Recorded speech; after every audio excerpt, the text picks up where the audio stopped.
أعوذ بالله من الشيطان الرجيم. بسم الله الرحمن الرحيم.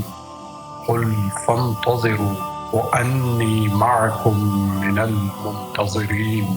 آج کی ہماری یہ ویڈیو امام عصر قائم آل محمد صلوات اللہ علیہ کے انتظار کی فضیلت کے بارے میں ہے، جو کہ سید الانبیاء تاجدار رسالت حضرت محمد مصطفیٰ صلی اللہ علیہ وآلہ وسلم نے فرمایا، میری امت کے اعمال میں سے افضل ترین عمل حکومت الہیہ کے قیام کا انتظار و امید رکھنا ہے، جو کہ خوشحالی لائے گا۔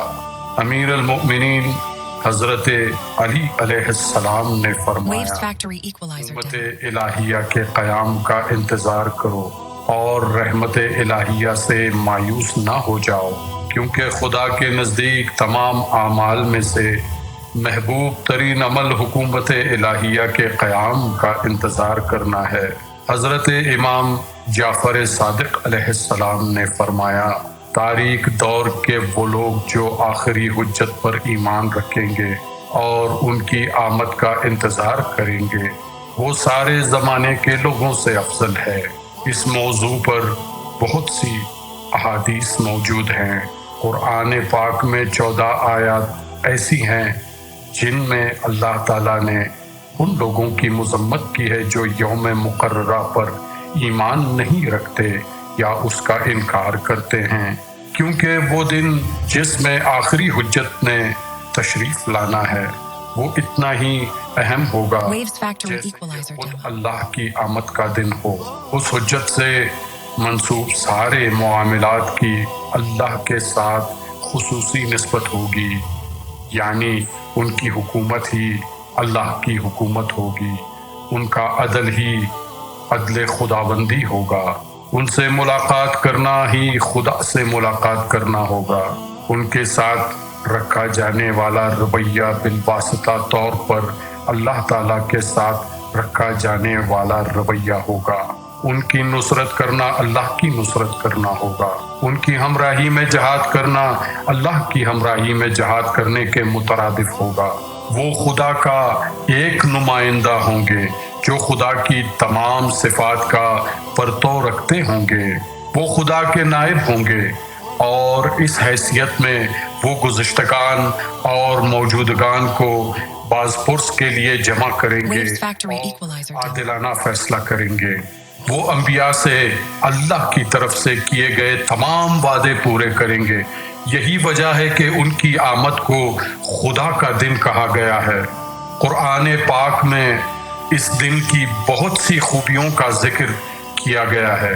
اکٹھے کیے جانے کا دن جس میں کوئی شبہ نہیں، سورہ شعراء آیت نمبر 7۔ وہ دن جو ایک سخت گرفت کا دن ہوگا، سورہ دخان آیت نمبر 16۔ خدا کے دیدار کا دن، سورہ توبہ آیت نمبر 15۔ گواہی کا دن، سورہ توبہ۔ غبن اگلوانے کا دن، سورہ تغابن۔ وہ دن جب فرشتے اور ارواح صف بصف کھڑے ہوں گے، سورہ نبا۔ یہی وہ دن ہے جسے خدا کا دن کہا گیا ہے۔ اس دن جو ہستی عدل کی کرسی پر ہوگی وہ خدا کی نائب اور اس کے جملہ اختیارات کی عامل ہوگی، اور اسی ہستی کی زیارت خدا کی زیارت ہوگی۔ اس سلسلے میں قرآن مجید کی آیت ہے تاکہ وہ اپنے رب سے ملاقات پر ایمان لے آئیں، سورہ انعام آیت نمبر 156۔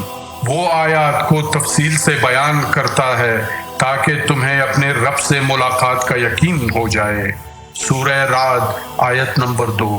بے شک انہی لوگوں نے خسارہ اٹھایا جنہوں نے اللہ سے ملاقات کی تکذیب کی، سورہ انعام آیت نمبر 31۔ اور بے شک لوگوں کی اکثریت اپنے رب کی ملاقات سے منکر ہیں، سورہ روم آیت نمبر 8۔ قرآن پاک میں 30 آیات مبارکہ ہیں جن میں اللہ تعالیٰ سے ملاقات کا ذکر کیا Waves گیا ہے۔ Factory اس Equalizer حقیقت سے کوئی انکار نہیں کر سکتا کہ حقیقت ملحقہ کو نہ تو دیکھا جا سکتا ہے اور نہ ہی اس سے ملاقات کی جا سکتی ہے، لہٰذا ان آیات میں ملاقات سے مراد نائب سے ملاقات ہے۔ تمام الہامی کتابوں میں یہی کہا گیا ہے۔ خداوند نے کلام کیا اور مشرق سے مغرب تک دنیا کو بلایا، صہیون سے حسن کامل یعنی خدا تعالی جلوہ گر ہوا ہے، ہمارا خدا آئے گا اور خاموش نہیں رہے گا۔ زبور کی آیت باب نمبر 50 آیت نمبر 3۔ اللہ تعالیٰ تو کہیں آنے جانے سے بہت عرفہ ہے، کیونکہ اس کو ضرورت ہی نہیں، تو پھر یہ کون ہے جو آئے گا؟ قرآن پاک میں ہے، اور تیرا رب اور فرشتے صف بصف آئیں گے۔ اسی طرح تمام الہامی کتب میں خدا سے ملاقات کا ذکر موجود ہے، اور اس سے مراد وہی نور ہدایت یا آخری حجت ہیں جنہوں نے خدا کے نائب کے طور پر آنا ہے۔ آسمانی حکومت کے قیام کا انتظار کرنا ضروری ہے اور اس کی فضیلت بہت زیادہ ہے۔ جو کوئی حکومت الہیہ کے قیام کا انتظار کرتے ہوئے مر جاتا ہے، وہ اس شخص کی طرح ہے کہ جو حجت زمانہ کے خیمے میں ہو، بلکہ یہ زیادہ صحیح ہے کہ وہ اس شخص کی طرح ہے جو پاک پیغمبر صلی اللہ علیہ وآلہ وسلم کے سامنے اللہ کی راہ میں جہاد کر رہا ہو۔ دیگر بہت سی احادیث ہیں۔ ایک منتظر کے دین و ایمان کو جہاد کرنے والے کے برابر قرار دیا گیا ہے۔ انتظار کرنے والا شخص ایسے ہے جیسے کوئی زخمی حالت میں اللہ کی راہ میں جہاد کر رہا ہو۔ انتظار کرنے والا اس شہید کی مانند ہے جو سید الانبیاء کے سامنے اپنے خون میں لت پت پڑا ہو۔ انتظار کرنے والا اس شخص کی مانند ہے جو حجت دوراں عجل اللہ تعالی فرجہ الشریف کی آنکھوں کے سامنے ایک سخت جہاد کرنے کے بعد زمین پر گر گیا ہو اور اپنے امام کے خیمے کے اندر اپنی آخری سانسیں لے رہا ہو۔